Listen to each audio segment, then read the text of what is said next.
Happened in the 90's.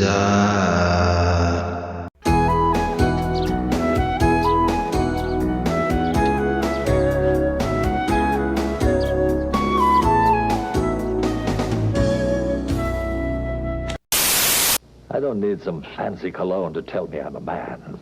I use Skin Bracer. It smells great, but it also cools and tones my skin. Confidence is very sexy, don't you think? Skin Bracer Aftershave. By men. This seems to be good. We need to add some. We need to get some shit in this episode. So, have I seen the Olsen Twins now?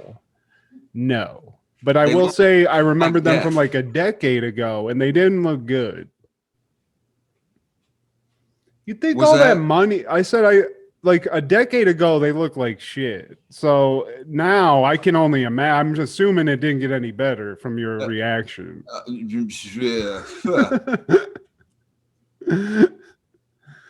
Yeah. I mean, you'd think the money, because they were basically billionaires at 10 years old. So how did that not equate? Jeff Bezos, you see him before he got the money to now, he looks like he put a Terminator inside of him.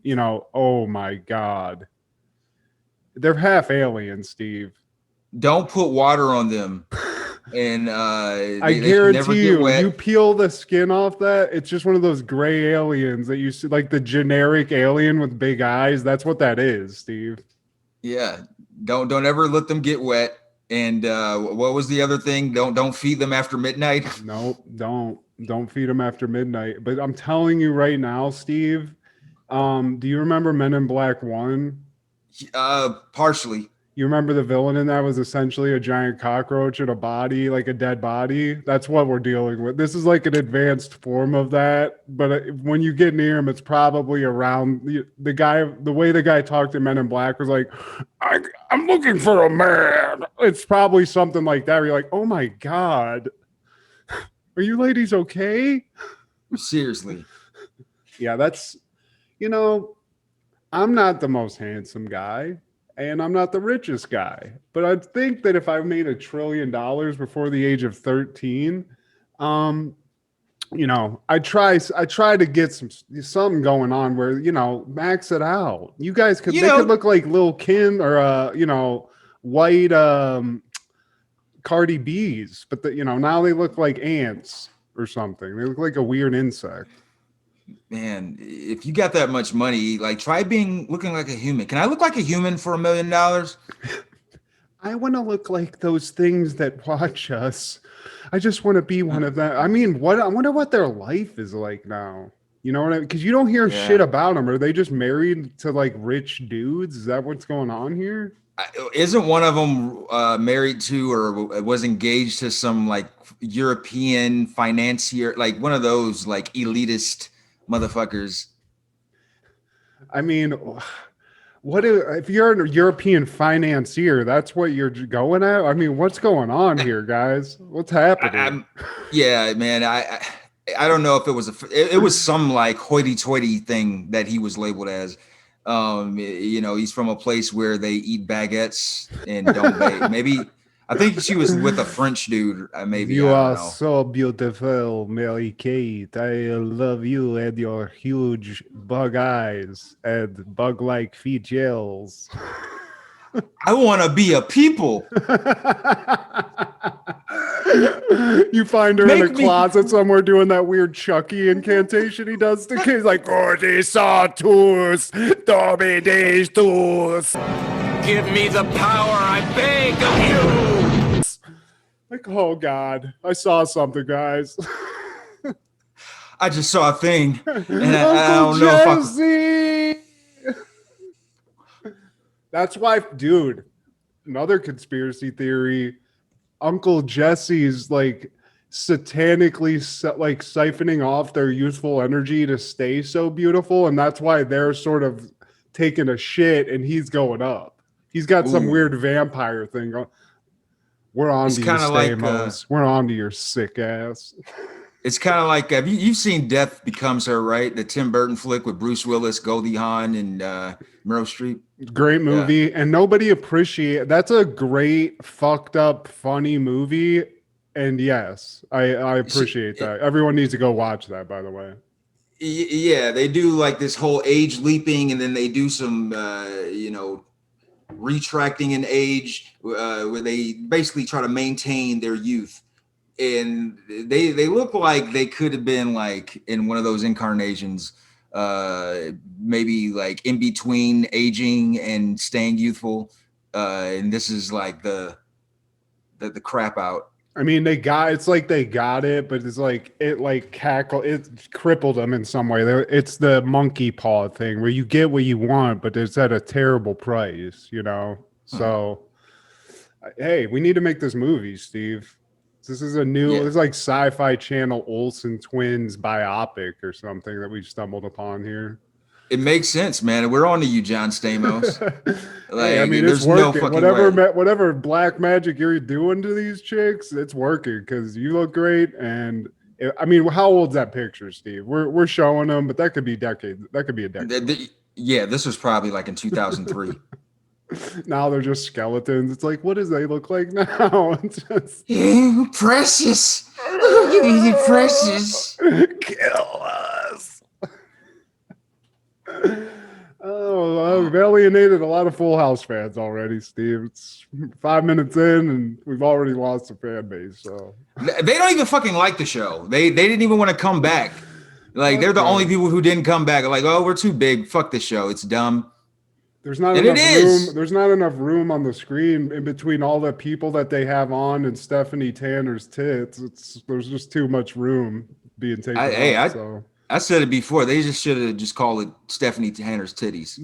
I don't want to sound like a misogynist, Steve. I mean, too late. Hot take, but have you watched our show in the playbacks? I watched our show. I watch our show. And I edit it, and I see that. But I'm saying when Full House or Fuller House, whatever the new one came out, I watched one episode out of like morbid curiosity, just because I was like, how are they going to fuck this up? And you know, I'm not going to hate on the show. It's just them trying to like create the show again, which is impossible. So my wife watched it, and I would tune in every once in a while, and it was specifically to see Stephanie Tanner. Because like you said, it's a whole new situation. That's the reboot, and that's the reason to tune in to all you misogynists out there. Sorry for the ladies. If we have ladies watching, we're not misogynists. Matt is married, and I'm not a misogynist. No. We're just pigs, guys. It's okay. We're just 90s guys, y'all. This is what we do. Talking about titties and shit. Give me a hell yeah. Titties and titties. By the way, dude, I had an opportunity when we talked about the net, and I just like it didn't hit me till later when I was doing the Dennis Miller impersonation. So you're on the net, babe. That's like Kevin Durant playing with Bill Gates, babe. I should have. It's like, oh, Steve, you don't have to apologize because I edit these episodes and I must have watched that clip.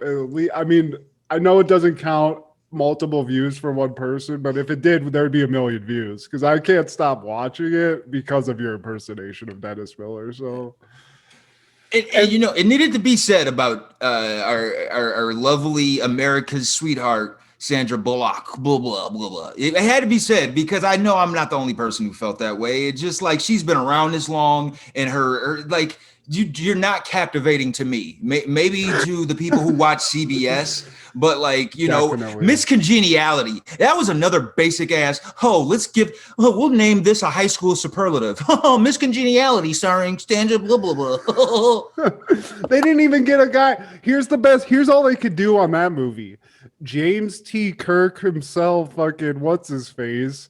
He was in it, and then that guy who was fucking Pretty Woman for a while. Richard Gere? No, fucking the handsome dude. He's like Eric something, or he's like an actor who's just in shit, but he's just not. It's like you pay him because you can't get the handsome guy. It's like, oh, we couldn't get Brad Pitt. We couldn't get this other guy. Get this motherfucker right here. Get this nameless, handsome, booty chin motherfucker. Like, it was not. I agree with you about Sandra Bullock completely. I never really clocked it because other than Speed and, you know, The net. And Blindside. It's a side from the blind. That movie, I don't know why that movie gained so much popularity. I saw it with my parents when I went to visit them one time, and my parents are older, so it's just like, all right, like I'm gonna do this, and that's fine. It's like going to see one of those dog movies or something as an adult. It's just like, I'm gonna do this, but I'm just gonna like glaze over this whole movie. And I'm telling you, that's all the movie is. It's like it's either you want to go to sleep for a while, turn this on, or maybe you like Hallmark movies, and that's about it. There was not even a Dennis Miller. There was no, hey babe, it's like this fucking, it's like Mount Kilimanjaro just fucking tackling me next to God. It's, you know, there was none of that. It was just Sandra Bullock and some gigantic ass dude. Not, you know, it's like, great, this guy's big as fuck. Okay. Yeah. Let me cultivate this young big Negro. Blindside. I mean, if you really want to watch that movie and like examine it like that, I mean, it could either be a beautiful story or a completely fucked up story, depending on how you want to fucking turn it. And didn't they make a sequel to Miss Congeniality? I'm sure they did. That's like right when they started getting desperate for movie content, where they were like, the barrel's running dry on creativity, guys. So we gotta really, either we're doing sequels or we're just gonna remake these shits off grid. Like, you know, Beverly like, Hills hey, Chihuahua. Man, we just made that like 5 years ago. Are you sure you want to remake it again? They're like, fuck it. Let's reboot it. We're gonna get everybody back. Everybody's just gonna keep watching. That's what, you know, until they figured out Marvel, that's what they were doing with Spider-Man. It was like, we'll make 3 of these and then we're just going to redo the shit again. Every 5 years, we'll just redo it, recast. And that's like that's the utility of what it was. It was like, who are they going to cast? Ooh, I wonder what it's going to be, you know? A 25-year-old pubescent looking motherfucker. And the only time they ever got any heat about that was like when people were like, Childish Gambino is going to be Spider-Man. When I think right before this, and everyone's like, he can't be black. This is insanity. Man, Star Wars and motherfucking comic book motherfuckers are some of the most like rabid, closet racist motherfuckers. I swear. I don't understand that though. When you got aliens flying around, I remember they were going to cast Batman again at one point, and somebody brought up Idris Elba playing Batman, and they were like, "This is insane. He can't be." I was like, "Why not?" Idris Elba could play a guy named Bruce Wayne. They're not gonna say it, Matt. They're not gonna fucking say it. Oh well, because the original story. Blah blah blah blah blah blah. No, just say it. Just say it, motherfucker. Why can't he? Why can't he? Just I know. Listen, I don't want to get into this with you, but I'm just saying historically, Batman has been a Caucasian character. So to do anything opposite of that or bad, you know, make him black is just it ain't right, man. I'm not a racist. No, motherfuckers are so fucking underneath the sheets with the shit. Like they won't even mention that. They'll try to see, no, man, because Gotham was back in 19 blah blah blah blah, and they ain't even have like no shit, dude. No, that is not why. Just fucking outwardly fucking say it, and we can move on with our lives. Here's another bit we're doing. We're going to Comic-Con when we're safe and we can really be cool about it, and then we're gonna have you confront people because invariably every Comic-Con there's gonna be some debate to this extent. So we're just gonna put you in front of these people and be like, "What, motherfucker? Just say it. Say the N-word right now. I know it's inside of you. Like, and you're just gonna make these little nerds melt in front of you." We better get that Patreon going because I'm not paying to be around those fucking dorks. Oh, hey, we'll get press passes, Steve. It's press, dude. We're here to cover it, not confront it. Like I remember how they were with Hunger Games, dude, and like that was an uproar because one of the star characters was a little black girl. It was a little black girl. It wasn't a woman. It was a little black girl. And oh my God, they were fucking foaming at the mouth. That's just so like fucking weird, dude. It's so fucking weird, man. Just keep reading your books, you fucking nerd. Shut up. It doesn't match what I picture in my head, okay? I can't watch a movie that's not what I want, Steve. And those are some of the worst fucking annoying people. You know, the book was better. And I get it. Sometimes the book is better, but I like the fact that I didn't have to read sometimes. That's what's so great about the movie. Like, because it's said with such an air, like, you know, you might as well say it like that. The book was so much better. Keep it to yourself and shut up. Yeah, read it. You want to watch it or read it. It's like 5,000 pages of it's so insane. So I'm with you. I do like reading, and I agree. Sometimes it is better, but I do not like people who go out of their. That's like, you know, oh, you didn't pronounce that right, or that's not how you say that. I think you meant they. You know, it's like, shut the fuck up. Let me slap you right in the fucking teeth. I will slap you in the teeth, you fuck. Yeah. You and say it with big English teeth. You know, the original was so much better. It's not quite. You're not quite saying it correctly, my friend. You're not saying it in proper English. Cup of tea. Could I introduce? So we've offended England and nerds, women. You know, we're really covering all the bases, Steve. I love it. Hey, coming in hot. We're nerds. I mean, we're all these things, dude. I'm the biggest. Except for the racist. Well, I mean, I don't know. You're probably a racist too. I'm black, Matt. How? We don't own shit. Who we stopping? We ain't. Well, I'm broke, so I can't. The only people I'm against are rich people. So once I get in that, once I'm elite, maybe I'll like look into some other people to hate. But for right now, I need to hate people that got shit. So all we got is Tyler Perry, LeBron James, Oprah, and Michael Jordan. I mean, those. I don't know. Those are some Mount Rushmore elite, but I feel you. I don't know. I don't know what to say here. I'm white, so. Yes, you are. Actually, you're kind of pink. Steve, I've been out. How dare you come to Palm Springs? We'll both be. I'm going to be burnt to a crisp in about a day in this heat. So, Zoiderberg. Hold on, I got this. How dare you, Steve? I'm worried. Just down Sunset and up the incredible California coast is Wolfgang Puck's latest culinary creation, Granita. It's a touch of the Mediterranean with a dash of the Pacific. And if you go there, bring your appetite for travel and your Visa card. It's perfect. Because Wolfgang's grilled prawns will take you to the Mediterranean, but Granita won't take American Express. I love to cook, and I love to eat even more. Driessen, it's everywhere you want to be. Well, hey, boys and girls, this is Steve G, Mad G, the Ultimate Weekend Warriors. Happened in the 90s, a show where we talk about things that happened in the 90s. So get out your Beanie Babies and your VR Trooper box sets because the juice is on the loose. I cannot wait, Steve. I have been doing some deep dives into the juice, man. And let me tell you, my friend, I even uncovered some shit that I wasn't aware of that this man's done since the trial that I can't wait to bring up. So, wow, man. What don't I know? Is there something that I don't know about this whole ordeal that's been like thrusted in my face for the past 30 years? Today, it's June 17th, and today is the day the Bronco chase happened. Back in 94, the juice was on the loose, and his I don't think enough props is given to his BFF, AC. Like, he has to go in the BFF Hall of Fame.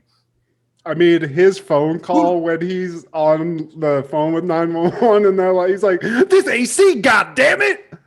I mean, he was, to be honest with you, here's the thing I find. Are we going right into OJ? Because I want to just, are we talking about it? Because I'm ready. No, not yet. Okay. Okay, sorry. But just to go with AC, what you're saying about AC, I mean, the guy got his boy, drove a car in a high speed chase. I mean, I could only hope to have a man like that as my best friend. Steve, are you?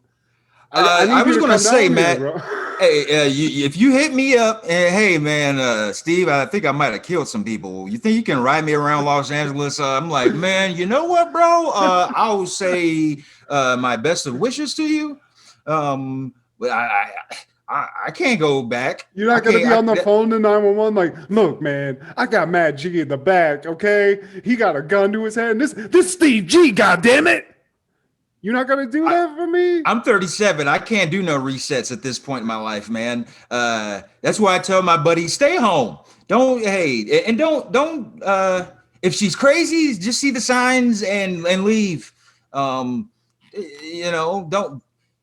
jail is never the move, man. If you feel like you might go to jail, don't do that thing, because I spent one night in there, one fucking night. I had a DUI in Houston, and that shit was torturous, man. And one night was all I needed. I remember being in there with some of the regulars, and you could tell people who are used to this lifestyle.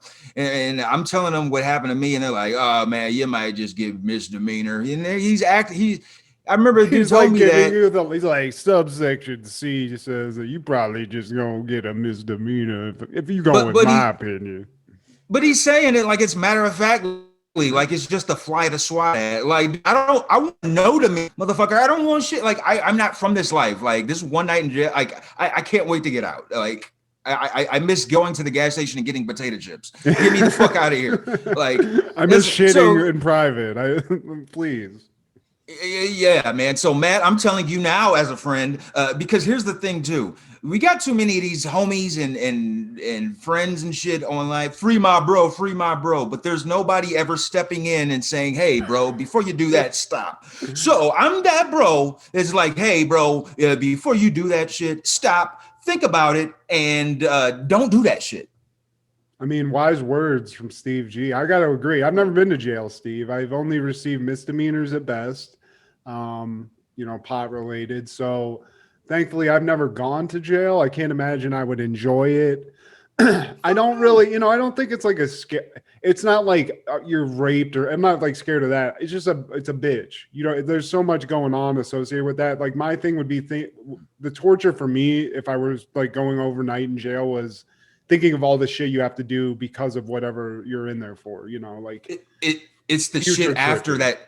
It's the shit after that kills it, man. And just like the Juice, like his life after his stint in jail, it's been an ongoing thing, man. But we're going to get to the Juice Man here a little later, man. Now, in 1991, someone who knew nothing about OJ, someone who knew nothing about 1990 anything, is Zachary Taylor. In his body, he's the 12th U.S. president of the United States, and his body is exhumed to test how he died. Zach. Rumors had persisted since his death in 1850 of arsenic poisoning, and what they found was no evidence. Okay, so a lot of alleged poisoning for President Zach, but what'd he die of? Pussy overload? What's going on with that guy? He looks crazy. He might have died. He looked like he might have had one of those throwback diseases that they just like. He got leprosy or like fucking some. He might have died of like pink eye or something small now that just, you got it. It killed you back in the day. Something that you can easily cure with drinking a can of Coke or something. Yeah, he got a hangnail and then 6 months later he fucking died. So, I mean, the motherfucker in that picture looks like he's about to die of natural causes. So I'm like, I'd be like, arsenic? Okay. Whatever. If it wasn't that, it was gonna be the fucking diabetes, fucking gigantism. I don't know. There's something going on in the stomach there that I edema. Can you get edema? You can still get edema. Yeah. I mean, all I know of edema is the band, so I don't know. Like, what is edema? We ain't got time. Hey, bro, they had a song for the Mortal Kombat series, so hey, let's not talk shit about Adiba, okay? Okay. Now, in 1992, the Philadelphia 76ers trade Sir Charles Barkley to the Phoenix Suns. This is the day when he became a Phoenix Sun. He would have his best season, his first year in Phoenix, he averaged 25 points, 5 assists, and 12 rebounds. And they would also go to the finals that same year and face, I would say, my Chicago Bulls, but I was just more of a Mike and Scotty guy. They would face the Bulls and they would lose, and the Bulls would win their three-peat. But he was traded. Sorry, go ahead. Sorry. He was just traded from the Philadelphia 76ers for Jeff Hornacek, Andrew Lang, and Tim Perry. So that's all. What, that was just a pure trade? Like, see, this is what's crazy. Like, now trades, it just happens all the time. I remember back then when this happened, it was like monumental. Holy shit, he's not on the Sixers anymore. And also, just speaking as somebody who knows what Charles Barkley looks like now, I wonder if he looks at these pictures and just like, damn, damn, Charles, look at that beast. Yeah, dude, I think the same thing. Like, I see him now on NBA, on TNT, and I remember, like, man, when he was just beasting, because when Mike left, he became my favorite player. It was like a Barkley and Penny Hardaway era for me, and he was only 6'4". He was a power forward, and he's playing up against guys 6'8", 6'10", and he was getting some of the most rebounds every other game. I mean, he was just a beast, dude. That guy was that was his MO. He was just a beast, you know. To be that, and he always was a stout guy. They call him the round mound to rebound, but he was a workhorse. You look at some of those clips, man, from his highlights, and you know that was his thing. He just had that drive, that energy, and you love seeing this like motherfucker, this like dude who looks like he just eats buffets all day, every day, but could fucking kick your ass on that court, man. Dude. And he also was a good shit talker, dude. He had a good personality on the mic when he had to, and then like that obviously got even more pronounced after he retired. He just became more outspoken about everything, which I love to this day. I still love Charles Barkley. I'm just saying, you know, I'm sure it's also like related to being like probably physically incapable to work out. I'm sure like most basketball guys have shit fucked up with their legs. You know, you see him limping around and stuff. So, but yeah, dude, this guy was a beast. And he was also one of the, he was in Space Jam, which I love. They took his powers. He got played by a little girl on a basketball court in the middle of that movie. And I'll forever remember that because she just calls him a wannabe and he just like walks away sad. And I always felt bad for him in that moment. So shout out Charles Barkley. Ugliest golf swing you'll ever see. And as a golfer, that's saying something. I have an ugly swing, but this motherfucker, it looks like he's having a stroke every time he tries to hit a golf ball. So he's been working on it. Yeah. It still needs some work, but dude, these Suns teams were one of the best teams to never win a championship, man. And, you know, now the Suns are good again. This might be the next big thing for Phoenix. But when they added Barkley, they had Dan Marley, Danny Ainge, Dan Marley. I never knew how to pronounce his name for the longest time because it's all fucked up. But that's like, dude, I just forgot about that guy in general. That's crazy. Thunder Dan, baby. Yeah, the J was silent. What was there? Was a guy named Kevin on that team too, right? Kevin Johnson, KJ. There you go, KJ. I was like, damn, there's a dude that used to light up threes. He was the point guard, right? The point guard, and he has one of the meanest flushes in NBA history when he dunked on Hakeem Olajuwon, the Hakeem the Dream, man, the leader in all-time blocks, and he pulled up. It's so iconic, man. He pulled up, cradled the ball from this side, and just. Oh, and KJ's like my height, man. He's like what 6 foot, 6'1", man, and it's Olajuwon, a 7-footer. Isn't that like wild though? Also, like when you see basketball players on TV, a guy like like let's say right now, like Chris Paul. You know, you look at him, you're like, oh, that guy's tiny, and then us going like, I'm a tall guy, like as a normal person, I'm like 6'2", 6'3", like you and I are about the same height. But if we got next to fucking Chris Paul, we'd be like, Jesus fucking Christ. You know, he looks small compared to like the guys he's playing with, but of course it's crazy. Yeah, I remember that is crazy. And I think that moment you're talking about with KJ dunking on Olajuwon, I'm guaranteed that's on a basketball card that I had because I think I can even picture that moment. So that thing crazy, dude. That Suns team, you're right. They're I mean, I'm not a huge basketball fan, but I've been actually like have access to TV to watch some games this week. being out of town, and yeah, man, they look like they're trying to do it. So it's pretty fucking nuts. It's been that long though. That's a while ago. It was, man. And this, that was the only time, that was the last time they went to the finals, man. All of those Steve Nash and Amari Stoudemire teams, and they had a good run, but they couldn't, get past the Spurs or whoever, the Lakers. But yeah, not this year, they got a good shot. This is the perfect time to try my new Polaroid Captiva. Smile! Hey, where's the picture? There's no picture? Did you see the picture come out? How can that be a Polaroid camera if there's no picture? It doesn't look like a Polaroid camera. It's not a Polaroid camera. Presenting the Polaroid Captiva. It's sleek, it's stylish. Its pocket-sized pictures stay in a special compartment till you take them out, so you're free to shoot and shoot. Maybe if you shake it. Yeah, shake the camera. The Polaroid Captiva. The pictures stay in till you take them out. In 1993, Beavis and Butt-Head is airing the second season episode for Better or Verse. You're dumbass. Yeah. Mr. Van Driessen makes Beavis and Butt-Head write haikus in class. And the first scene, they're watching Time of Your Life Network promo for a Meredith Baxter Birney movie. And she stars as a nurse, a vigilante, a seductress. Meredith Baxter Birney is one woman's burden. Every Lifetime movie ever.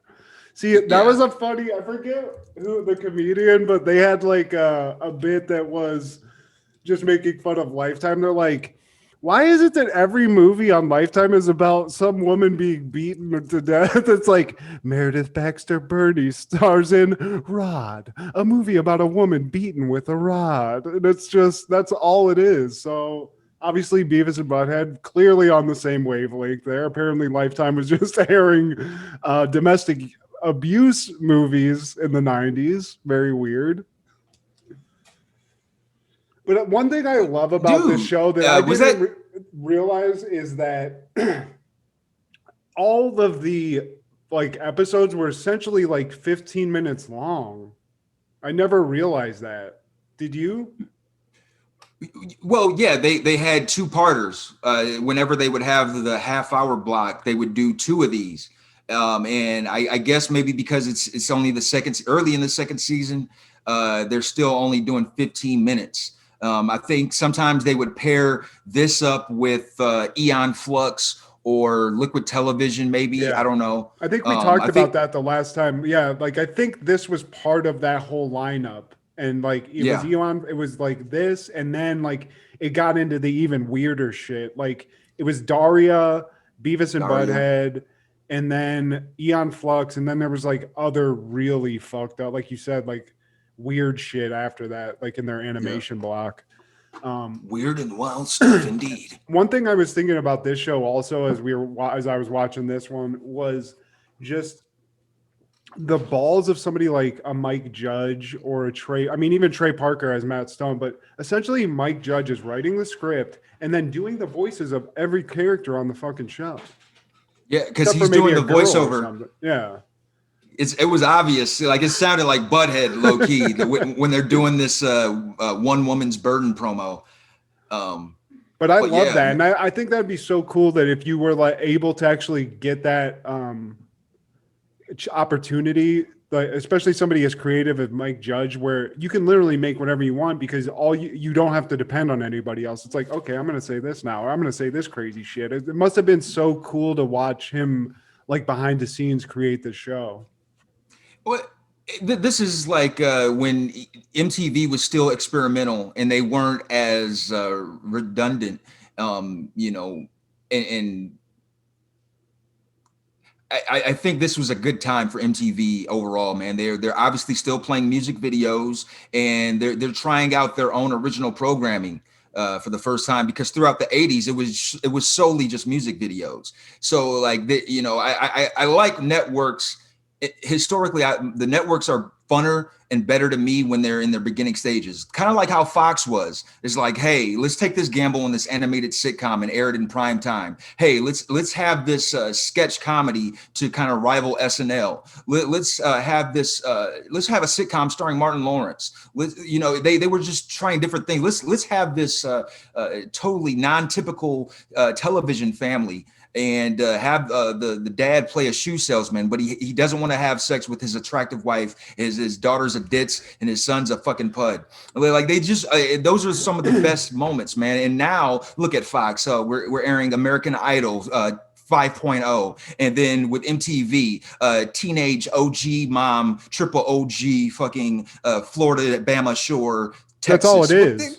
Well, I think honestly, what it is it's just more indicative of like the culture of what is popular now, because I think everybody's found out like the easiest way to make money is to make a cheap show that's reality, where you can just say you put dumbass people that can be, manipulated into doing whatever, because it's scripted. I mean, they're writing the show and creating storylines, but it's just easier to do because it's essentially a puppet show with humans.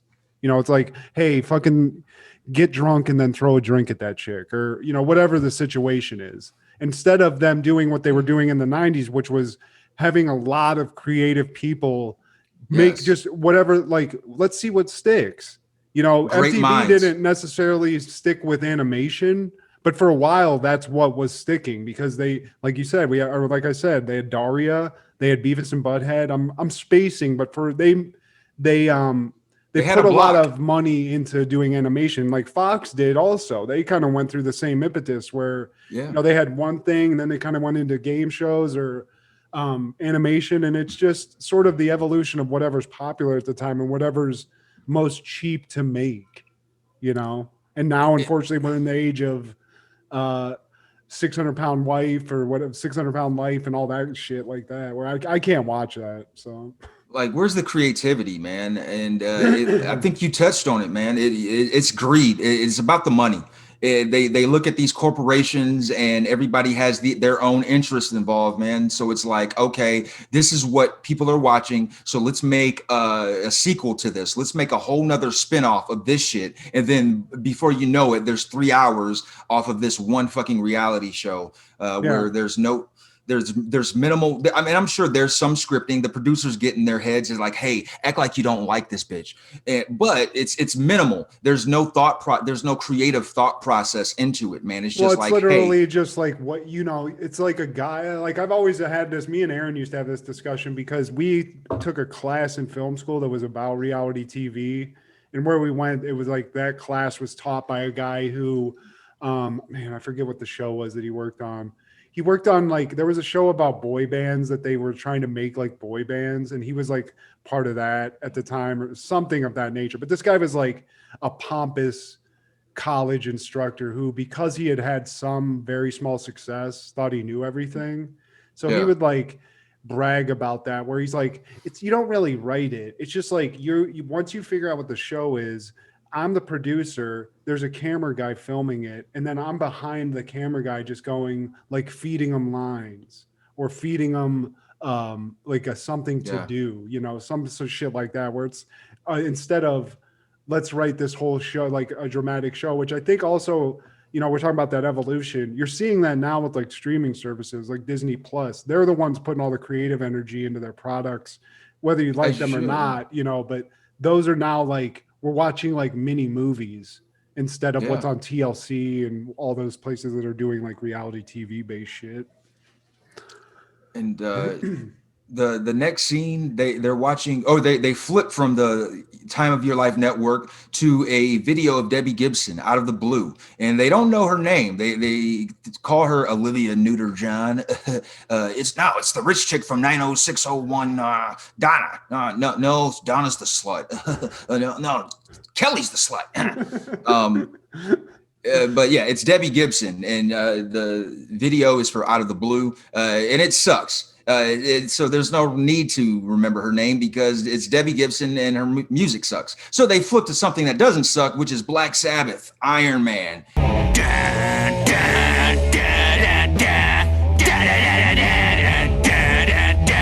And this might have been the first time I was introduced to Black Sabbath, I believe, man. I still wasn't listening to rock music, but I thought this was cool. Beavis and Butt-Head thought this was cool. And in the video, Black Sabbath fucking looks cool. It's such a wild, whenever videos were first a thing, they all looked insane in their own way. But these ones where it was like I mean, it's literally just a performance, but it's super like trippy, psychedelic. It's very druggy. And I'm the same way. But when I was watching, I was like, frontmen are usually these very charismatic, like demonstrative personalities that are visual. Like it's something visual. Ozzy's very subdued in this video. It's just him, his face. He's not moving around a lot. But that's what makes him cool, though. I guess you're right. Because that's his persona kind of spoke for itself. His reputation, man. He already, during his heyday, he had a mystique to himself, and still to this day, his image, it has a mystique. He's known for doing outlandish things. So when he doesn't do like outlandish things, you just know that he's capable of doing outlandish things. Yeah, hell yeah. Which is like remember that plane ride, bitch? Yeah, exactly. So it's like that's the cool factor, man. And I fucks with Ozzy, always have, always will, man. But his wife, not so much. I don't know. I used to think she was cool. Ozzy. Yeah. Well, you shit yourself, Ozzy. I mean, she really, Kardashian, that show, she was the one that sort of got all the success out of that. That family had that. I mean, there's another reality show. That's when MTV really started to take a shit. And Ozzy really, by that, I mean, he's still alive. Like, I mean, so what the fuck? Yeah, Steve, should we just be doing mad drugs? Is that it? Because I mean, him, the guy from Rolling Stones, those motherfuckers are still alive. Like, so did we fuck up and just stop having fun when we should have just leaned into more harder drugs? Time out, bro. We're still alive. I don't know what you're talking about. Like you're acting like, man, our time is near. What the fuck? Whoa, you never know, Steve. You don't. You don't. And this year should show us that, don't take today for granted, man. But I'm just saying in terms of like, when you become you're like, I gotta stop, I gotta stop doing all these crazy, I gotta stop doing the acid, I gotta stop doing these hard drugs, I gotta, just be an adult. These guys said, fuck that. And even went to the point where, like, to the point of death on the drugs. Like Keith Richards, I think, is just purely like ketamine and heroin in his blood at this point. There's something in, it's never gone out. He can't pass a blood test to save his life. But I don't know. I'm just, I gave up a lot of fun drugs in college, and maybe I should have just done that. Maybe I could have avoided cancer if I would have just kept doing rails of blow and shit all the time. Maybe. No, man, don't do that, Booger Sugar. It's no, man. That's not the move, man. I don't recommend that. I think my oncologist would agree too. So I think we're fine on that. I guess I'm gonna toss the blow I got over here. I'm gonna dump it, Steve. Please do, George Young. And in the next scene, man, they're in class and they're playing with fire and aerosol cans. And Mr. Van Driessen says that they're going to learn haikus. And he calls Butthead to give an example of a haiku. You want us to get high in school? Yeah. Getting high. Cool. Yeah, so Butthead does it. He gives us 5, 7, 5. 5 syllables in the first line, 7 syllables in the second, 5 in the third. Butthead clearly wasn't aware of that. So what's his name? Van Driessen is the teacher. He puts him on the spot, which I got to say, Steve, this triggered me. I hated that. I don't like that shit. I hated it. I was typically not prepared in school, as you well knew in high school. I was typically, underprepared, maybe we'd say. So when I was picked on, either I didn't have an answer, I had to like stumble like Butthead, but Butthead pulls it out. He gets a 5.75. And I'm going to read Butthead's IQ here for you right now, Steve. So that was cool. Ha. When we killed that frog, ha. It won't croak again. And that's it. So that's a haiku, Steve. So Butthead nailed it. Nailed was it. 575, Butthead. That was He really can at good. least count, I guess. He's got that much. But then it's time for Beavis. Yeah. Beavis doesn't get, usually they pass over who you're sitting next to, but no, Beavis has to do one. So did you have Beavis's? Yeah.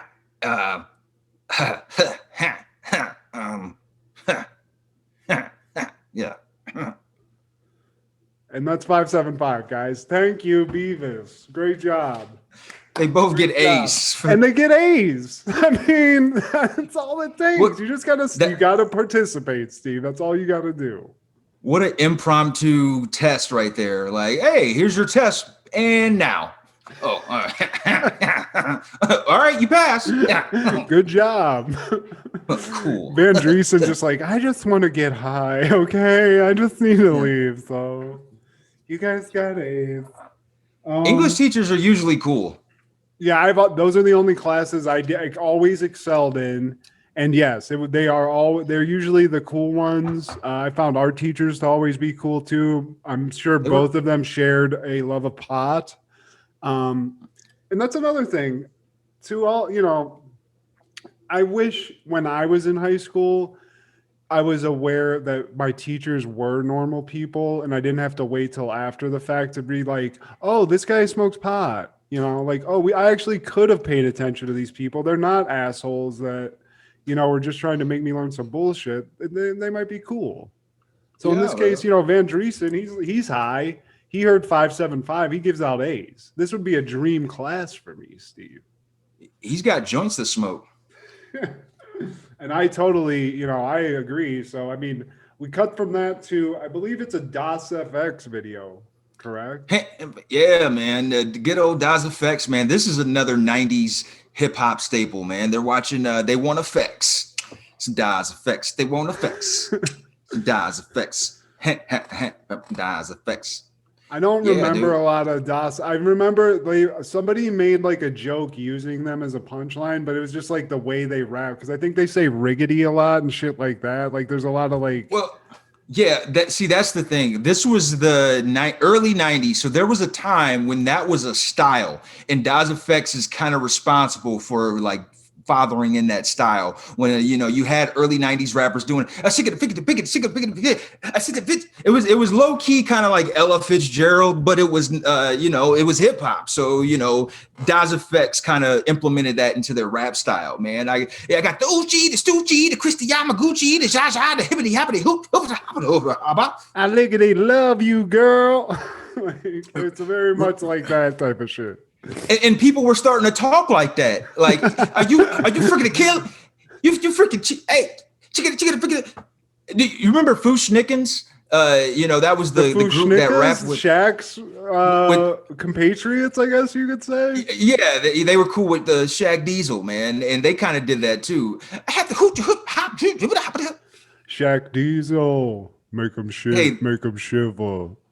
The That early shit was 90s. dope, bro. Shaq, don't anybody talk shit about Shaq Diesel right now. I will slap somebody for that. I am a true Fushnika. I mean, guys. This was a dance. All you had to do is, hey, remember this shit? Yeah, dude. Hell yeah. Get some baggy pants on. Maybe you flip them up with it. Yeah, dude. With the hat that had the twisty tie with the fucking Maybe the Dr. Seuss hat. Wasn't there like a Dr. Seuss-ish hat also? Or that. Like the tall shit. Yeah, hell yeah. Dude, where are the Fushnikas right now? Please tell me they're still alive. Yeah, I think they're surviving. I believe so. But also DOS FX, they did that song with Ice Cube. They were collaborators with the Cube Man. So you gotta check yourself before you wreck yourself. That's them. That's DOS FX. All right. Well, damn. I mean, honestly, I probably did know that, but I didn't know that. So that's dope. That's a good song. And once again, they're using that style. So you gotta check yourself. Like that was, I guess, the best way to explain it, you had to be there, early 90s. I can see new millennials watching some of these early 90s videos and be like, figure it fit, what it's fit, huh? Big dicks in your ass is bad for your health? I'm so mad I didn't realize that was them, by the way. As somebody who loves Ice Cube in that song, I can't believe I didn't know that was Das FX. So sorry, Das FX. And next, Beavis and Butthead, they're in the guidance counselor office. And I noticed that the guidance counselor looks like Ronald Reagan and both George Bushes. I don't know if you caught that. I saw, he does. I do think, I see the George Bush. I'll have to look for the Ronald Reagan, though. Well, at first he looks like the George W. And then when they move farther back, he looks like Reagan because his hair, and that's the thing with this animation in Beavis and Butthead, it's squiggly. So like when they move back, he kind of has like Reagan hair, and then like in the final scene, there's like a portmanteau of Reagan and all the Bushes. So next they're watching a Fishbone video, Fight the Truth. And I don't know if there's a subliminal message in what Butthead's saying, but he's like, these guys aren't on TV enough. And to that I say, because they're black people playing rock music. And then he's also saying these guys have cool haircuts. They should play these guys all the time. And, you know, when MTV first started, one of the VJs did an interview with David Bowie, and he calls him out on behalf of, like, he calls the guy, the MTV out, and he's like, why don't you guys have more black artists? Because at this time they're playing Madonna, they're playing David Bowie, they're playing, you know, Van Halen. And, you know, David Bowie, he's married to a black woman, and he's friends with a lot of these guys, and he's not seeing they're not getting their shine. And the guy was giving him this roundabout answer. Well, such and such, they don't play, and and David Bowie just kind of smirking, like, you could see him like looking at one of his aide assistants, is just like, yeah. So shout out to David Bowie. Damn. R.I.P. man, for the culture, baby, for the culture, man. That's dope. And Mike Judge, he's a visionary. So I don't know, maybe there is some message in this, man, because like I said, he's a pioneer, and I feel like Mike Judge, he was coming of age at the right time in the 90s. We needed a Beavis and Butthead, man. This was a pop cultural staple. When you think Beavis and Butthead, this is one of the premier cartoons, animated series of the 90s. And I mean, as far as kids our age, quotability, characters, like marketability, all this stuff, he was coming of age, and like you said right there. And I don't think I realized this was not my favorite show by any means, but this guy's turned out to be one of the biggest creators of shit throughout. I mean, even to this day, I mean, the motherfucker created that Silicon Valley show. I think that's the last thing he did, but that was a huge success. He's funny. So yeah, man. I just remember all of our classmates just constantly doing Beavis and Butthead impersonations for about 3 to 5 years. So we were the right age for that shit, because I mean, I think our demographic was really strong. That preteen and even the teenagers were scammering to this shit, man. Plus, it was dirty. It was a cartoon. It was like, this is when they started making dirty cartoons. You know, shit that wasn't technically like a kid, like Bobby's World or that shit we were talking about last week, where it's, you know, squeaky clean. It's made for like learning. This was just trash, like trash people, trash kids being trashy and being funny as fuck. And even like, to me, the funniest characters on Beavis and Butthead, I mean, Beavis and Butthead are hilarious, but I like all of the just the outer characters, the teachers, his neighbor, you know, like, God damn it, stop whacking at my tool shed, God damn it. Like shit like that, where just weird fucking ancillary characters just made this show. And I need to watch more of this shit. Sergeant Buzzcut. Kick me in the Jimmy. That's one of my favorite episodes. Kick me in the Jimmy. Do it harder. Do it again. Cool. Dude, in this movie, like they fleshed some of the characters out, like the Van Driessen. And I don't know if you remember Beavis and Butthead Do America, like the movie that they made.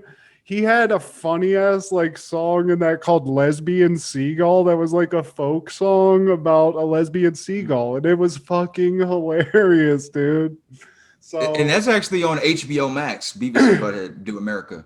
I mean, I remember this. I loved when I was a kid getting like I liked Far Side and shit like that, you know, graphic novels and comic strips. But Beavis and Butthead actually because it was animated, they still marketed a lot of stuff like that. It wasn't technically to kids, but I might even still have it. I'm not at home, but they had like a cool book that was basically just a graphic novel of Beavis and Butthead, but with like facts in it from Mike Judge and shit. It was super fucking cool.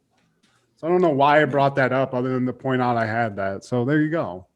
Well, dude, you know, Mike Judge doesn't get enough props, man. I don't know if did you mention King of the Hill? Oh, I mean, yeah, I don't even think I need to. I feel like that show actually sort of eclipsed Beavis and Butthead. You know, it got into the more of like the mainstream culture because it was on Fox. So right, and it lasted for over a decade, man. I think when I moved to Texas, I really appreciated it more. I liked King of the Hill when I lived in Ohio still, but when I moved there and like got to like experience Texas life, it was like, this is pretty authentic. There's just the state pride and people's outlook on things. And Hank Hill, if I knew him in real life, I wouldn't get along with him. But I like the authenticity of that character because that is a real person. Ladies and gentlemen. If you've never been to Texas, watch King of the Hill, and you will get a somewhat of a Texas experience for sure.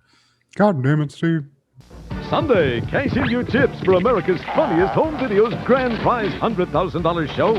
That would mean someone's going to win $100,000. Then, it's the new America's Funniest People with kid host Candace Cameron of Full House on America's Funniest Hours Sunday. In 1994, the movie Getting Even with Dad premieres, or as I like to call it, throwing a lot of fucking money away. And I remember watching this trailer. Once again, going back to watching Crooklyn in the theaters with my mom, and one of the trailers for Crooklyn was Getting Even with Dad. And another movie that was a trailer was Wolf with Jack Nicholson, which also came out June 17th. But I could not get past Ted Danson's rat tail in this fucking movie. That alone is like, okay, it's Macaulay Culkin, he's still selling, but damn, like you look, no, it was a no for me. That's on HBO Max. I thought about watching it for this show, and then I stopped thinking about watching the shit. I mean, I never even this was at the point of my life where these kind of movies just weren't entertaining to. I wanted to watch like R-rated movies at this point. So like you see Macaulay Culkin, he's just like becoming a teenager. I don't remember this movie. I don't remember Ted Danson's disgusting ponytail or Holly Hunter, or whoever the fuck that chick is. But they had like that. We talked about this pre-show. JTT had a movie like this called Man of the House that was like, a buddy comedy kind of type shit with a kid and a dude. There was that other one with Chevy Chase. Yeah. I forget what, whatever that movie was. Or maybe it was Tim Allen. There was one where he had like a son who was like a jungle kid. You remember that? That sounds like Tim Allen. Yeah, I think. I don't know. Somebody, it's always just like, to me, the best version of this is Cop and a Half. And it's because it's so like early in this type of game that they were still able to make a fucked up like kids movie. Like this was just fucking Disney shit, I didn't care. Yeah. In the early 90s, you could still get away with that shit. Really, I guess throughout the whole decade, you could get away with this shit. A kid playing hijinks on an adult male. And that's basically what this was. A thief's son cons his father into spending more time with him. Oh, Dad, you just got out of jail. You never spent enough time with me. Motherfucker, I was locked up. What? You never... Daddy had to do some time, okay? You were too busy stealing things. You could never, you missed birthdays. Motherfucker, I had to, hawk jewelry to, pay for your birthday. What do you want me to do, kid? I mean, but Ted Danson, salute. Thank God you don't have that disgusting ponytail anymore because you look like you own a strip club or you're about to get a hooker. So either way, thankfully you lost that. And I can't imagine this movie financially failed because Macaulay's in it, but I can't imagine it's a good movie at the same time. Man. 5 greased hoods. And you know who didn't see this movie, Wolf, or Getting Even with Dad, thank God? Who's that, Steve? the juice man himself, O.J. Simpson, because he did not turn himself in on these murder charges. L.A. police chase in his Ford Bronco for 1.5 hours before he eventually gives up. And it was seen on national television for the world. It was international. The world. They cut out of an NBA game. I remember this day. So one of my main notes in this is that you tend to remember tragedy or like crazy news events in some way because when we were kids. And this one, like 9/11, I remember where we were when that happened and stuff like that. But I remember this specifically. I remember everything about it. I had pneumonia the weekend that this happened. I believe it was on a weekend or it was close to a weekend because we were on a family trip. Maybe it was a Friday, maybe not. I might be clocking that wrong. But I was at a family. We were at my cousin's house in Indiana. I watched this whole thing. In the midst of this thing happening, an already insane thing, this bubbling up. OJ, we don't know what's going to happen. He's on the run. A hot air balloon crashes not 100 yards away from where we are at in my cousin's house. So we had to deal with that. We saw it crashed down. I don't remember the specifics, but that happened. And then we come back and this just took over from this day on. It was a year plus of OJ. No matter what you were looking at, it was OJ. It was he was on SNL. Norm Macdonald was calling him a murderer. They had it on Core TV all the time. The dancing Edos and on Jay Leno. Everything. I mean, it was just everywhere. This was one of the biggest things of our childhood, and it's still to this day. It just excites people. It's infatuating to watch. They had that show with dude from Jerry Maguire. I don't know why. Cuba Gooding Jr., where he played OJ in FX. That was pretty good. And then ESPN did that big documentary about it too, like a few years ago that everyone watched. 30 for 30. It was like a 30 for 30,000. I think it was like 3 parts, and it was like fucking 4 hours long. But it just is such a crazy thing. And I mean, when we were watching it for a while, you were like, is it possible? I'm trying to think of somebody now who we could equate OJ to where you find out it's like, wait, he murdered come on, wait, there's no way, where you have just like a little doubt just because they're a public persona. But man, dude, the closest thing to OJ currently is Colin Kirkpatrick. Not Colin Kirkpatrick. I got him mixed up with the guy from NSYNC. Kaepernick. Colin Kirkpatrick. Whoa. Yeah, Justin. I'm gonna try to make a mashup image of those two people. That's gonna be fucking great. but he, Colin Kaepernick didn't kill anybody. He kneeled for the national anthem, which is just as worse for some people. People hate him more than OJ. You know what I'm saying? So, which is insane. But first of all, obviously OJ got away with it. Or OJ was acquitted. I, along with most people, think he murdered the fuck out of those people. Steve, let's just double check. I'm assuming you agree, Steve. OJ. Man, it's one of those things where it's like, okay, you were found not guilty, but who the fuck did do it? Because whoever the fuck, if you didn't do it, whoever did is like the GOAT. I mean, to this day, Steve, OJ's saying he's still looking for the killers. Okay. So, dude, look in the mirror. I mean, part of me says he didn't do it because he was acquitted, but at the same time, bro, who the fuck did? Because it's like, there's no fucking. I mean, here's the thing. There's cases where we wouldn't know all the facts. Okay. So I'm sure there's other cases like this where it's like, of course he did it. The evidence is all there, but we had the opportunity every night to have shit told to us by the news or whatever you were watching about that day's testimony and all the evidence. And when you look at it all, I understand there's this overarching cloud of racism and this Mark Furman guy who may or may not have planted evidence. So yes, that's why OJ is not in jail for murder and never did go to jail for murder. That's why. But if the evidence is true, I don't know how he didn't kill these people. So, I don't think it's really a hot take. I don't think anybody's surprised by these opinions, but that's just so you know that. That's what I thought. But my things that I always think about now, other than I'm going to get into the crazy shit I've seen that OJ's done since this has all happened, but the things I remember about the trial itself, Kato Kalin, a guy who was just some guy who had to testify, but became like this celebrity just because he was like a handsome, like failed actor that got on stage or got on the witness stand. It was kind of charming. And specifically, I remember that one of our classmates, Jason Pinert, would always brag that he was related to Kato Kalin.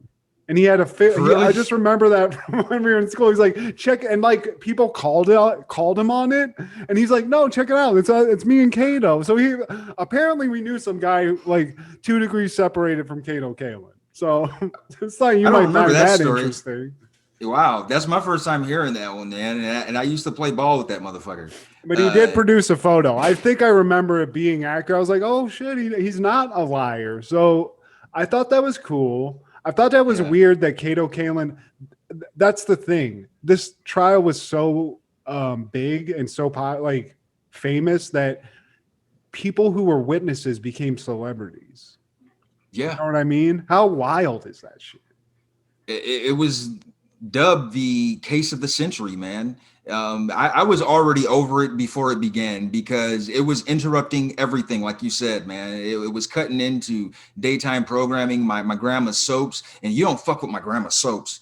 And you know, it interrupted the finals, man. So Los Angeles streets emptied and drink orders stopped at bars as people watched on television. Every television show, The Chase, ABC, NBC, CBS, CNN, local news outlets interrupted regularly scheduled programming to cover the incident, watched by an estimated 95 million viewers nationwide. Only 90 million had watched that year's Super Bowl.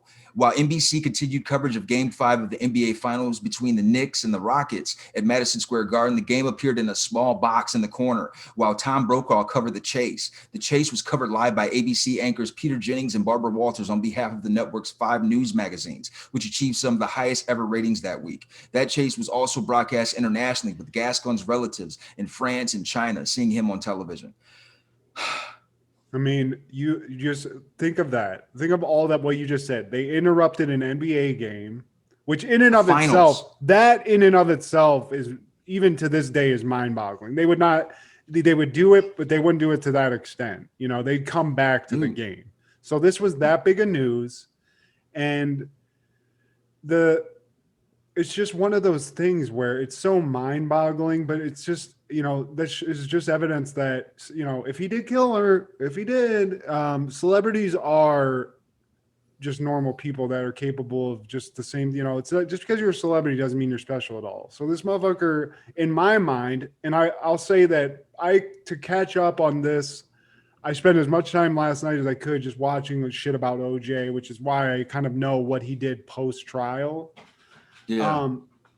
But it's mind-boggling, like all the stuff, like the circus it became, and how, I don't know, like even somebody like somebody this famous can almost create a situation where you can't convict him because he's that famous. And it's weird that was OJ Simpson too. It seems odd to me thinking back that he was that famous, but it just is what it was, I guess. Dude, yeah, man. Because that year they came out with Hot Shots, or Naked Gun. Naked Gun, yeah, that same year, man. Plus, he was the Avis guy. You know, he was on TV. He was a color commentary guy for the football too. So he was just all over the place. He was prolific. He was a great football player, and then this happened. And I mean, I think really to me the most interesting, other than the trial itself, which my note on the trial was. I'm not sure. I'm sure you could look it up, but can you just think about what the exact dollar amount was that after, when it was all said and done for the criminal trial, what OJ Simpson spent on lawyers? Because the only thing I got quickly was that, let me see, Robert Shapiro, which was one of his main lawyers, was making 100 G's every month off him. So he made 100 G's a month for a year plus. So that's about $1 million. So God damn. That's one guy. And you can only imagine like what Johnny got, what all those other people got. And I guess that's what it takes, man. $4 million can get you out of jail. You know, you won't go to jail. The dream team, they called it, man. And then I don't know if Kardashian, if it was he a part of it, or was he just like a special? No, because he was personal friends with OJ. So initially he was brought. OJ didn't have a lawyer, and Robert Kardashian was a lawyer. So initially OJ brought him on when he like turned himself in just to sort of represent him, and then he had to hire like Bob Shapiro, Johnny Cochran. There was a fucking shit ton. I can't remember all of them, but there was a shit ton, and they were all like top of the game, the best lawyers in the country. But Robert Kardashian, and this is another interesting thing about afterwards, like he served as that, and basically through the trial, he was a liaison between the lawyers and OJ. So like the video I watched where he was speaking with Barbara Walters about it after the trial, how he had regrets about it and reservations on getting OJ off. Getting him acquitted. He said that he basically, what he did was the lawyers would have bad news and he would deliver bad news to OJ, whatever it was. So like he said he wasn't paid that much. He initially made some money, but afterwards he was not paid. And a lot of the lawyers obviously didn't get paid everything because OJ just went into complete bankruptcy. But Robert Kardashian, father of Kim Kardashian, obviously that's a very famous name, famously after the trial, and you can even see his reaction when OJ is acquitted. He thought he regrets it. He has regrets. He has doubts. He said in the video I watched that he heard Robert Shapiro one time say what he thought happened, which was that OJ went over to stab Nicole's tires, like just fuck with her mentally and like stab her tires, but he got caught. And when he got caught, he went into rage mode and just killed the bitch. But he thought as his main lawyer that OJ had killed him, or at least allegedly that's what he thought. I think he's actually, maybe he's not dead, but I don't think he's going to admit to that. Robert Shapiro, and like you said, that was one of the main lawyers. Of course, there was Johnny Cochran, but those were the main two, Shapiro and Cochran, man.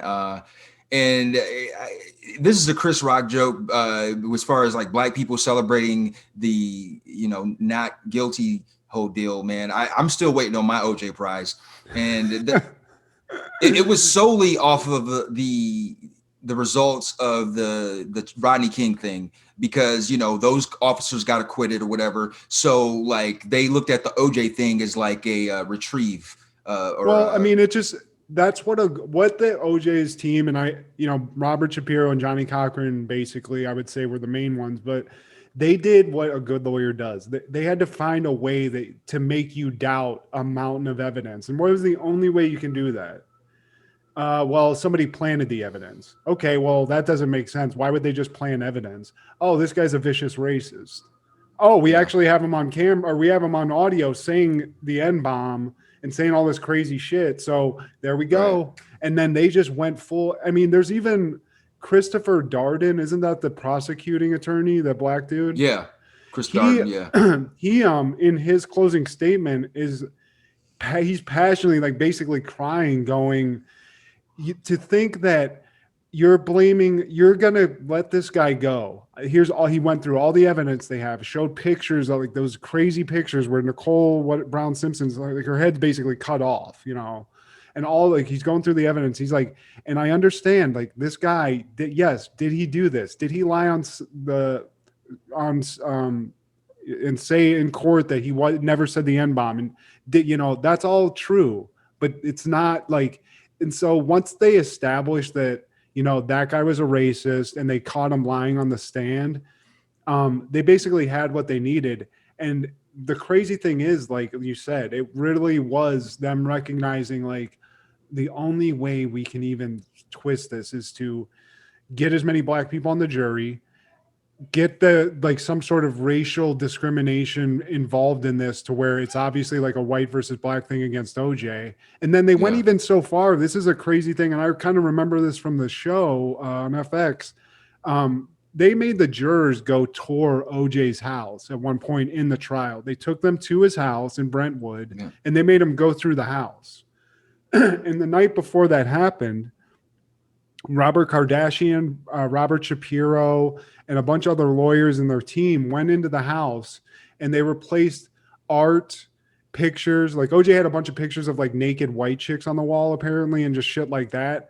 They replaced it with pictures of his mom, with pictures of him hugging a black girl, or pictures of that. So they like created more, like they skewed who he was to maybe make him appear more connected to the black community, which again, that's something Robert Kardashian was talking about. Barbara Walters is like, don't you think that's manipulative in some way? And he's like, totally.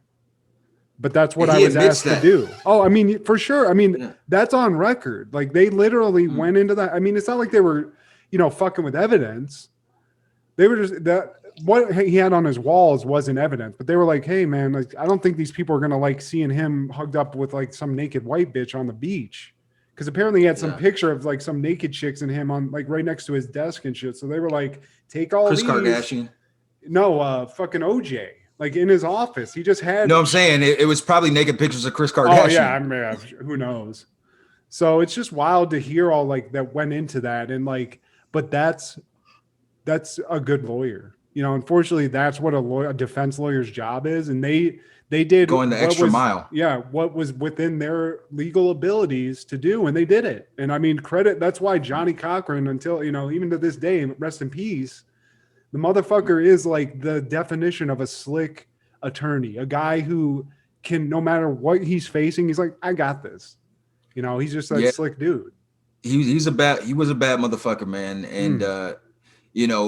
Also, like I said before, shout out to AC Collins, man, the Wingman Hall of Fame. Like I wouldn't do this for my friends. If you killed somebody, man, that's on you.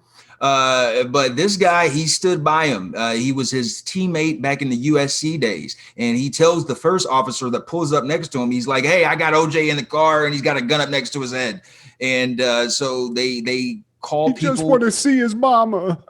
He just want to see his mom. Just let us get to his house. Like, I'm with you, man. I mean, I'll move mountains for you, Steve. If you need my help, you can always call me. But that being said, if you call me and say, yo, I killed this bitch and I killed somebody else, I'm going to need some help. I'm going to have to say, I don't know you. Who is this? Don't come here. I'm hanging up the phone. Prank caller.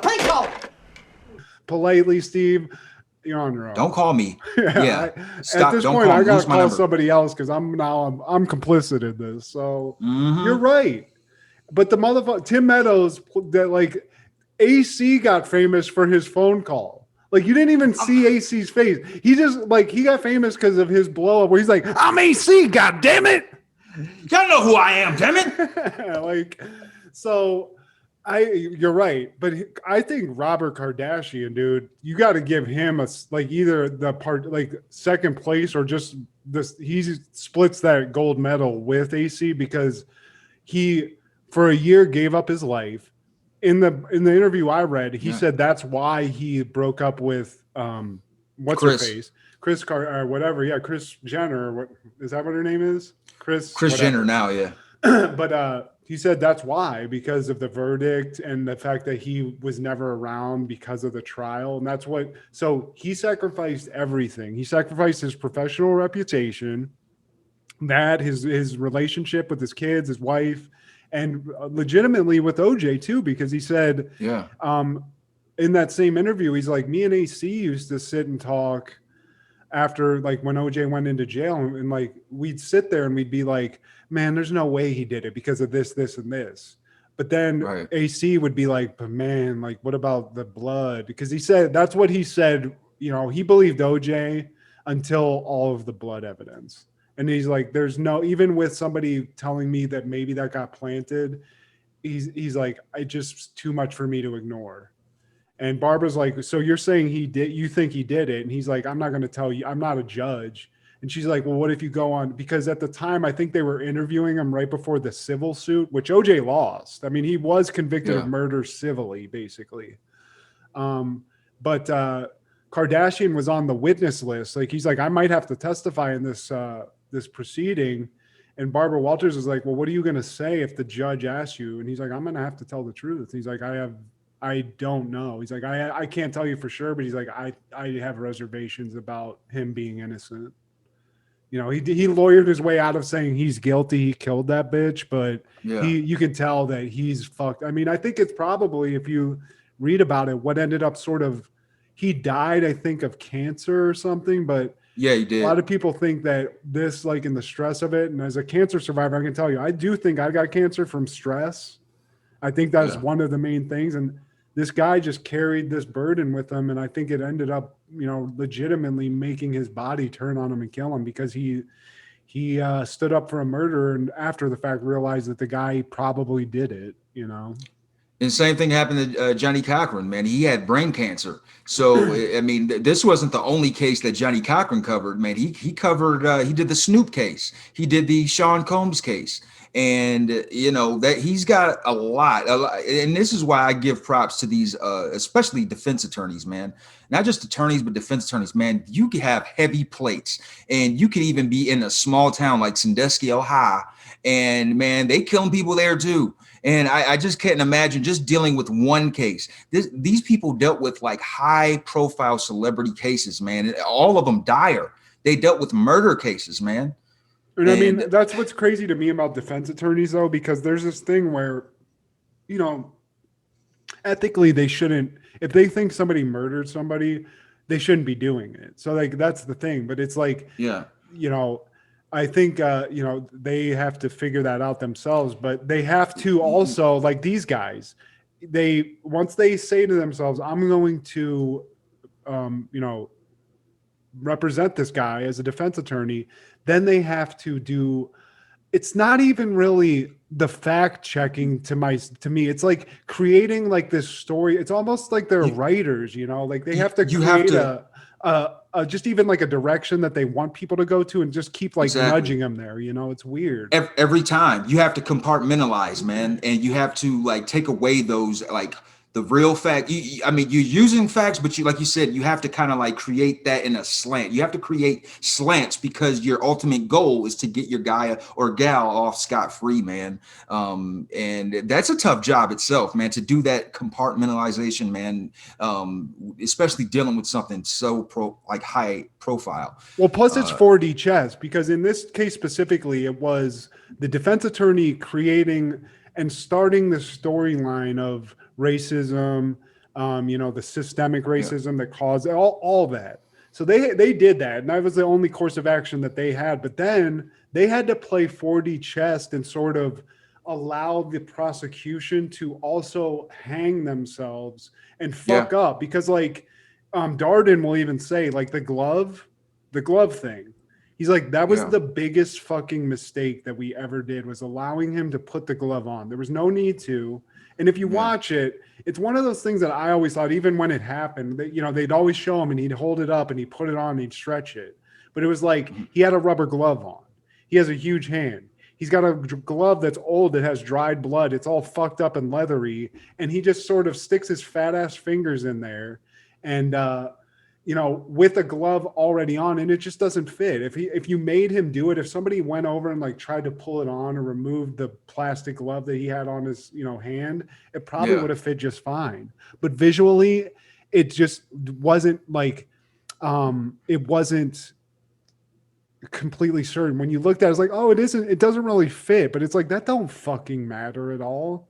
This doesn't matter at all, you know, but that's the thing. That's really what sort of sold that case. And it was because the prosecution allowed him to do it. Like, it wasn't originally, he wasn't supposed to put that shit on, but then defense like said, let's do it. And prosecution let them do it. And it was like, basically you fucked yourself. And, both Darden and Marsha Clark, the prosecuting attorneys, both will say that, you know, that's what killed their case. You know, that's really what did it. That and OJ not testifying, but, you know, that was another defense tactic. They were like, we can't let him do this, because now, after the fact, watch OJ talk when somebody asked him, did you do it? Just did you do it? No, I didn't. Nope. Did not do it. Because there's plenty of interviews out there after this case, even very recently, where people are like, OJ, did you do it? And it's always like, hey, man, you know I didn't do it. It's always like this weird energy where it's like, bro, what? Yeah. You don't need a second to think. You should just go, absolutely not. I did not kill that. Hell no. You know, it's like, and don't smile when you answer me. Like, don't say it with a grimace. So yeah, it's credit to the defense attorneys. I could never be a lawyer, but I do think that's very interesting. But now I'd like to talk about the most interesting part of this case, which is what happened afterwards, because I think that's also just as interesting, because basically we get a full indication that karma exists in the world, because, he made it. He didn't get charged. He paid basically a fine to murder 2 people because he lost a civil suit, but then he just kept living his life. And, he didn't stay out of the limelight. There's plenty of him like carousing with women. There's videos of in him, Miami. Just doing shit. Dude, I'm going to put it here, but there is a crazy fucking interview he did, okay? And he did this. They ask him the questions. They talk about the trial. And this was way after maybe 5-6 years after the trial was all over and everything. So the woman, it's a woman that's interviewing him. And she's like, I asked him, we did our interview, and then he asked me to come back to his dressing room, because the last question she asked him was whether or not he did it. And I guess he didn't appreciate that. Yeah. So OJ, she goes, and she's being filmed. So like, as she approaches, she knocks on OJ's door. And even if this was scripted, Steve, this is the most insane thing I've ever seen. OJ whips the door open, has a knife in his hand. Maybe it was a fake knife. It looked like a real knife. And he goes, Ree!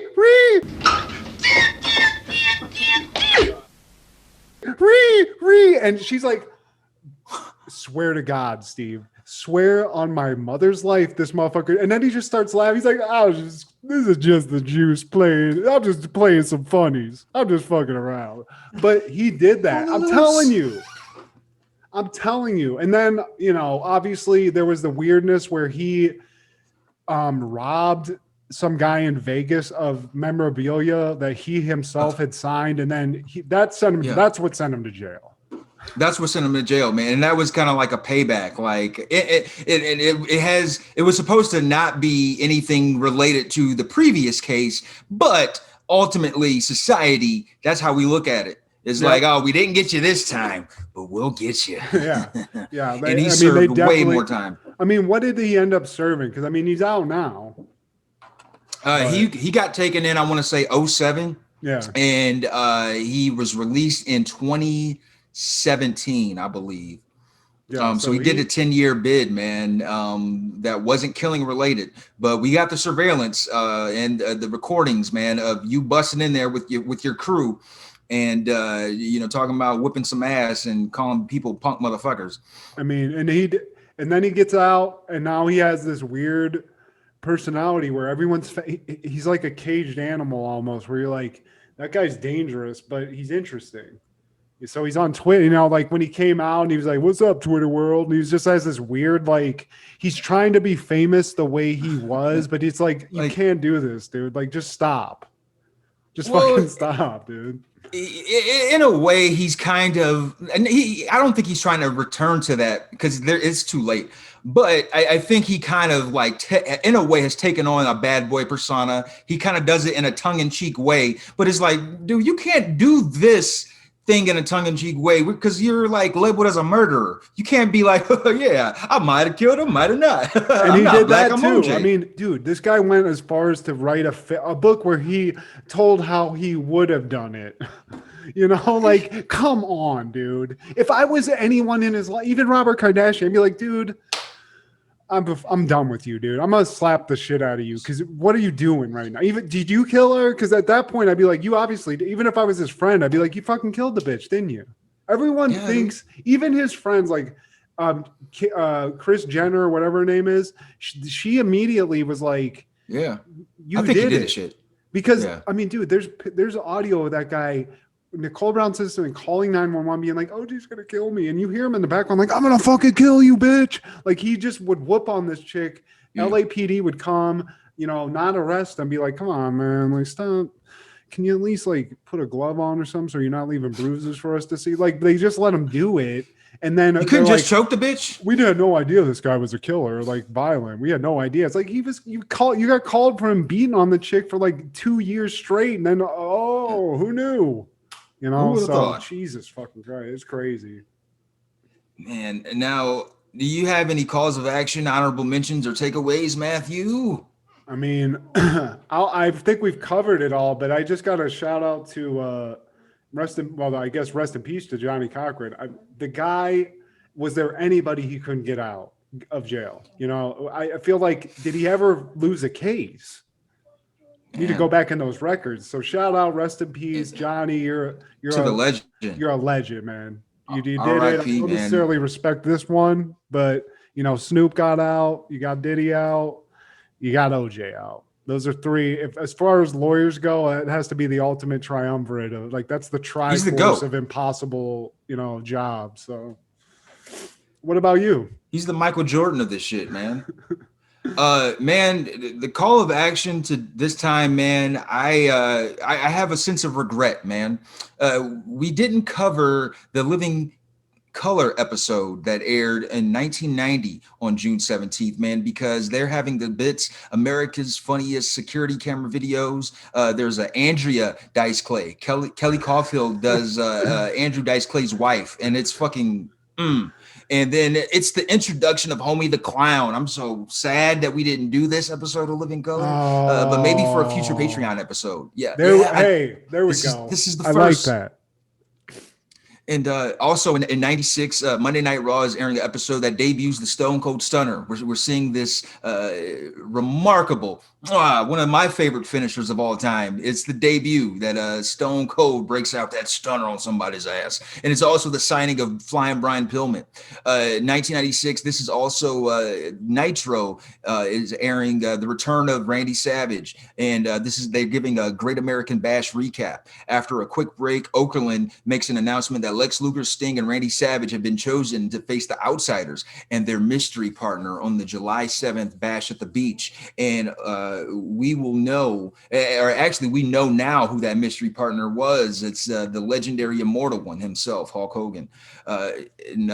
Quick honorable mentions, 97, Blink-182 releases Dude Ranch. That had the single Damn It. It was 15 songs, 44 minutes, 54 seconds. And on that same day, Lost Boys released Love, Peace, and Nappiness. That's a great album.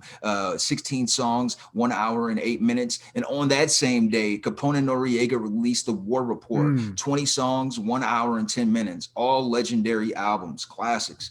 Pollo Loco out there, dude. Who doesn't love Nori? I mean, say what you will about Capone, but Nori, dude, that guy used to be one of my, to this day, that guy has a great podcast too called Drink Champs, I think is what it's called, where he gets fucking faded on it, and it's hilarious. So it's a great podcast. I don't think I listened to that. What were some of the songs on War Report, Steve? Anything of note? Nothing really of note, but it's considered an overall like hip hop, 90s hip hop staple. I didn't get this album, but 97 was a great year for hip hop because this was, of course, the same year Wu-Tang Forever was released. This was the Life After Death double album.